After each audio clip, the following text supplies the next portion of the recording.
Okay, that wraps up the installation on the front. All we have to do is do the final torque on all the control arm and the cross brace bolts once it's on the ground, and then check the travel on the steering stabilizer.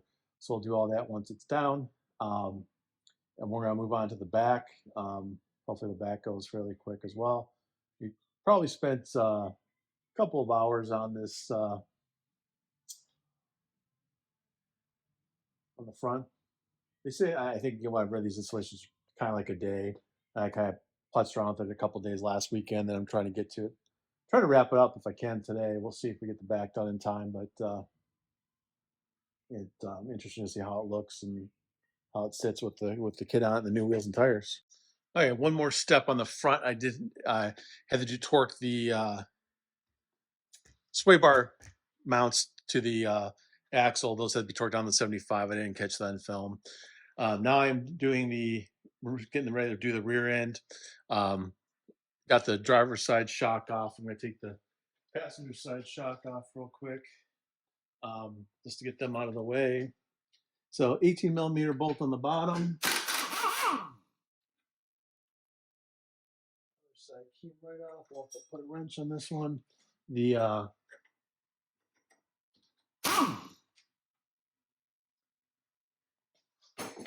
upper bolts are actually, they have nuts at the top, so it bolts through the frame. It's got a, I'll show you what the other one looks like. So that's what the top of the shock looks like right there. You can see. So it's got bolts on each side. This bolts up against part of the frame.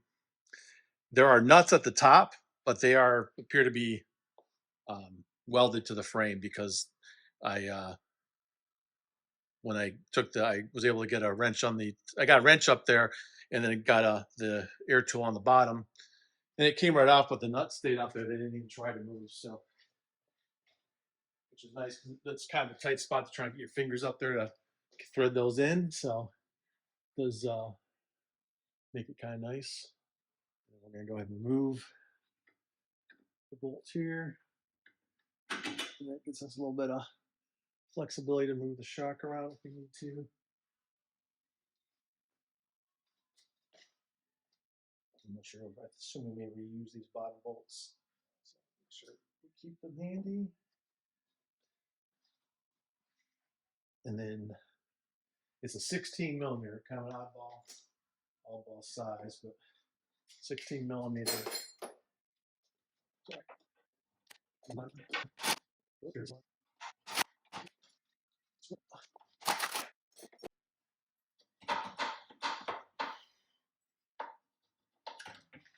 Passenger side shock removed.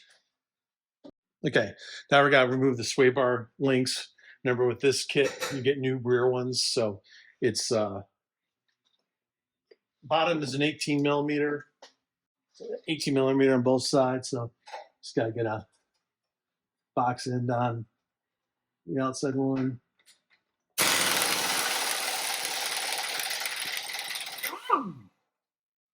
Hold on to these bolts because I think they get reused. Then on the upper, it's an 18 millimeter, but you also need a 19 millimeter open end. So you can get, there's a little, not jammed up, but there's a nut you can hold right there that allows you to keep this guy from spinning. Yep. All right, here, sway bar mounts removed. And we'll move on to the next step here. I won't reinstall those till we get the springs in, because that stuff's all just gonna be in the way. And that's where this instructions, it's like each page of the instructions is something different, right? So the first section is like a separate standalone instruction for removing those sway bar links and reinstalling them. And then it jumps into a separate one for springs versus saying, hey, remove these. Now go to do this, remove your springs. Now put your new springs in. Now go back. So you have to kind of keep jumping back and forth. And the front and rear are kind of mixed together. So you got to keep jumping back and forth. moving this guy here. And with the rear, there's an adapter bracket that we're going to end up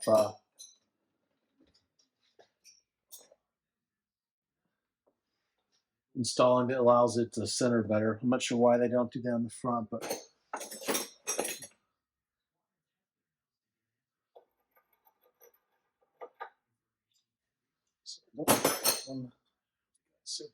glass like it should have.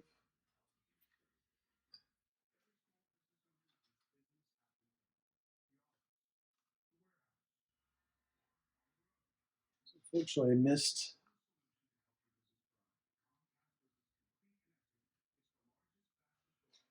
pre-soaking these. This one's got a nut with a flag on the back, so we don't have to worry about getting a wrench on there.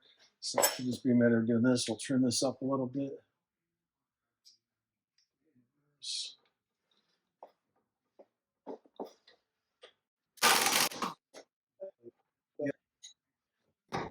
that's loose. Let's leave it hanging in there for right now until we get to the next step.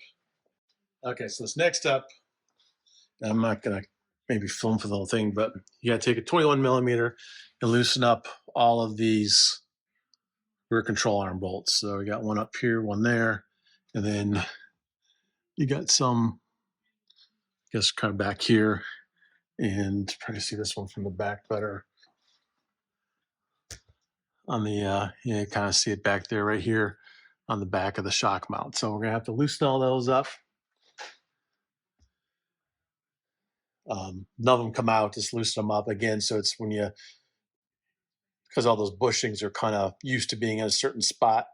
When you change the ride height, it changes your geometry of your suspension just a little bit. And so you want it all to be kind of retightened down with weight on at the new ride height so that it, when those bushings aren't trying to overwork themselves, or aren't twisted. So I'm gonna go ahead and do those. I'll come back and film when I do that.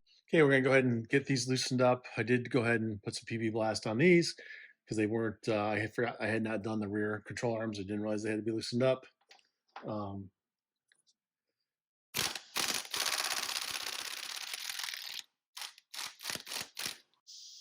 Okay, sorry about that. The compressor kicked on. This one just loosened up fine, and you could see as that started to loosen that the suspension dropped a little because it was kind of based on where it's used to riding, it's bound in that position. So that's why you loosen it up so that once you have it on the ground, you can retorque it. This one, I could not get to the back to put anything on that one to loosen it up because the gas tank is right here. So there's no access to that rear bolt. So we're going to give this a shot here. Other side came out from the other side. I was able to get to the back side a little bit better.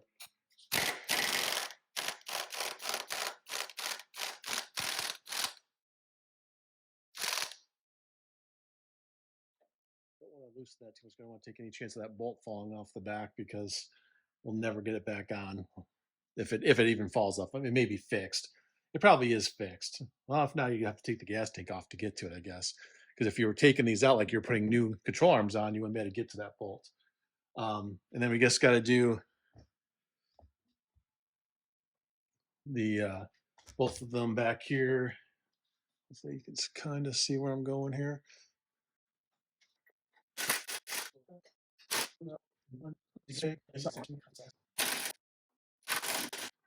You can kind of see the spring or the suspension drop a little bit as that loosened up, which is good because it means it's now frozen together in there, and it'll reseat in the right position once we get it back on the ground. So you got to remove this emergency brake bracket. You just get rid of it because the axle is going to sit lower now. I guess it isn't required. Or sit further away from the body. Those aren't required, and it gives you a little bit more slack in these lines. There's no part that replaces it. I tried to see if I could loosen those up, and they both stripped instantly. So I think what I'm going to do is I'm just going to get a little saw, and I'm going to cut that the bracket off. Just leave it bolted to the bottom there, and just cut it off right near the body as close as I can get. We'll go from there. I cut these off as close to the body as I could. You see that one, that one. Just using a little 2-inch, 3-inch grinding wheel. Okay, so the next step is these two Christmas trees you can see down in here that hold the ABS wires, those need to pop out because basically there's some slack built into this. Probably a Jeep thing where they build in some extra slack because they know people are going to lift them. So if you take those Christmas trees out, and then the other one is to take this brake line out, there's an extender for those. Not exactly sure how it works because this is a hard line. So what the extender is going to do exactly, like maybe we have to bend this line. I'm not sure. Haven't gotten that far yet, but those have to become disconnected. So we got some more travel on these lines. So remove those Christmas trees. I'm going to use this interior trim tool. Works great. You could also, if you got some of those plastic wrenches, they'll work. Plastic trim tools, they will work, but they're as good on up against metal like this. But all we're gonna do is kind of work our way under that. That's one free. The other one we can do from the back side. Again, get it under that clip as good as you can, and just pry it loose. And now I got a little bit extra slack for our ABS line. Now this last one is another one that kind of worries me about it snapping off here, but it's fine. The instructions do not say anything about bending this brake line, but much of it just has enough flex in it. So we'll see once we get this unbolted. Kind of worried about this little 10 millimeter broken off. This one's coming off a little bit easier than the other side did. Basically, once we get this done, then we can drop the axle and we're going to put the springs in. Yeah. Oh, I see, because it kind of pivots on this joint here. And so it kind of gives it a little bit of, so that might be enough because this bracket, I think, just brings it down a couple inches so that it's got enough flexibility. That seems to work. Okay. I was thinking we might have to bend that hard line, which is fine until you break it. So I think the next step, again, I'll go back to the instructions here, but next step is to drop the axle down a little bit, pop the new springs in. In the rear, you keep the stock upper bump stops, but there's a new bump stop that doesn't have lower ones from the factory.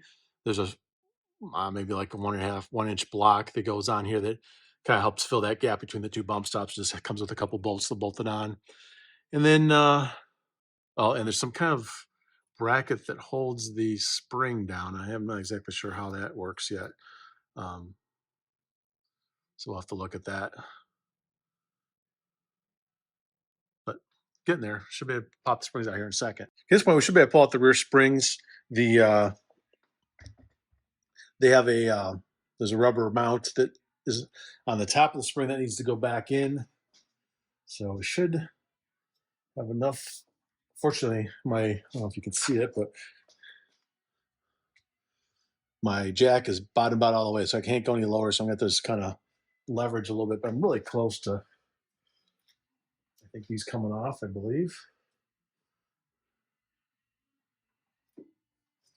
Of course, the new ones are not going to go in quite as easy, so I may have a problem.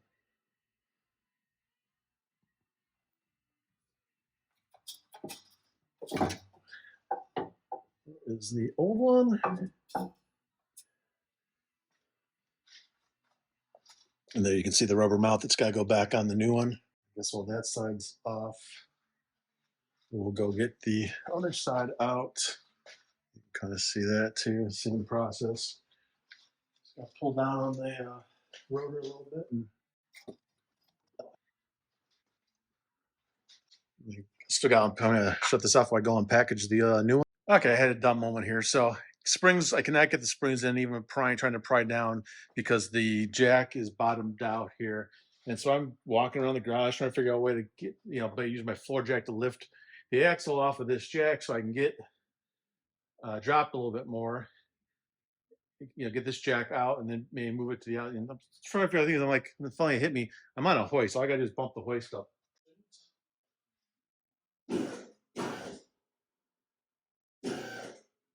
Okay, put a little bit of tape to hold the rubber pad on there so it kind of seats down in the same spot where it used to, sort of, kind of, almost.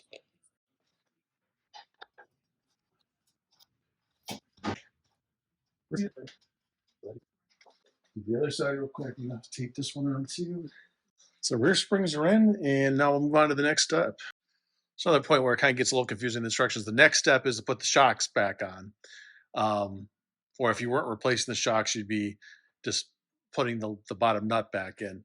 Um, if you didn't get the shocks, then I believe, at least in the front, there were shock extenders that would come with the kit. This kit didn't come with it because I got the new longer shocks. Um, but you got to put those newer spring bump stops in, and those are going to sit right here, as well as these tie downs. And if you put the shock in, the shock's kind of being in your way for working on that. So I'm going to look at both of those instructions and try to do those real quick, and then we can put the shocks back on. So this is how the pad goes in. So I haven't tightened these down yet, but basically sits right on there. You got your 5/16 bolt that comes with the kit. Nut goes on the bottom, and same thing on the other side. On the other side, it's kind of like that. So, but the bolt still goes right down in here and goes through there. There's the hole, and just slip them through. It's a little tricky because it's a little tight in here to get the nut on, but it's not unfathomable. I got big fat fingers and was still able to do it. So that happens on both sides. And then the next thing is these basically big giant washers that go on here to keep the springs from falling out. Not sure why this requires it and the factory doesn't, um, but maybe it's just an extra safety off-road thing. Not sure.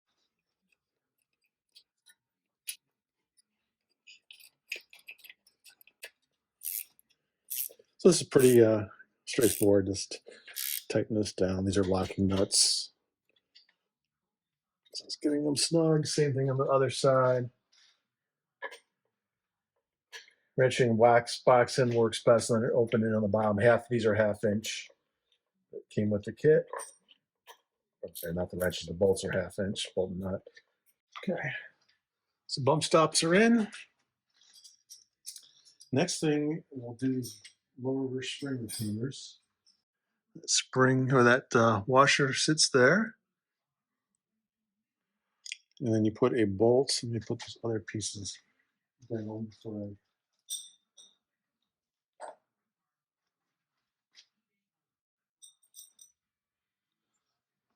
the locking nut goes on the bolt.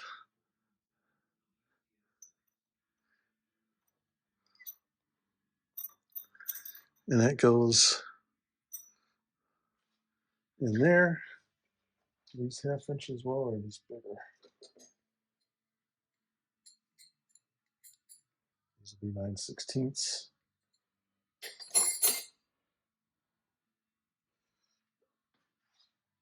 So this kit comes with this little special wrench.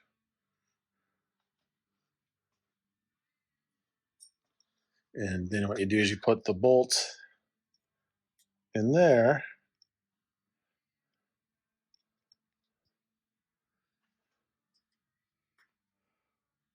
It holds it pretty tight. And then theoretically,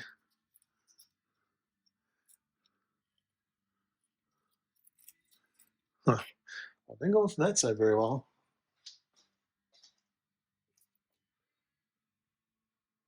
Okay. So this goes in from the back. There's a bigger slot on the back side, so that's got to be how it goes in, because that's it. It's not going in that side.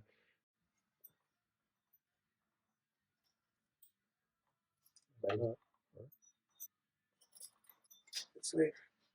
Yeah, of course we lost the nut. It did fall off, but it hit the ground, so that's good. There's the one downside of having a speckle painted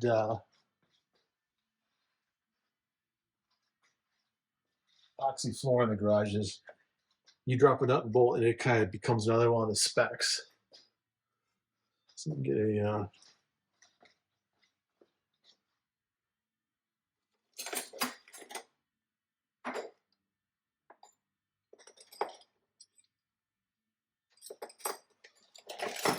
sure that's a 9/16 on that end.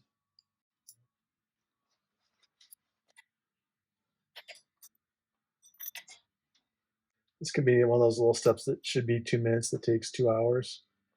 Just saying. So basically blind to this whole process unless I can possibly see. Ow! Get my hand on the hoist. Felt great. Okay, so I can kind of see the nut.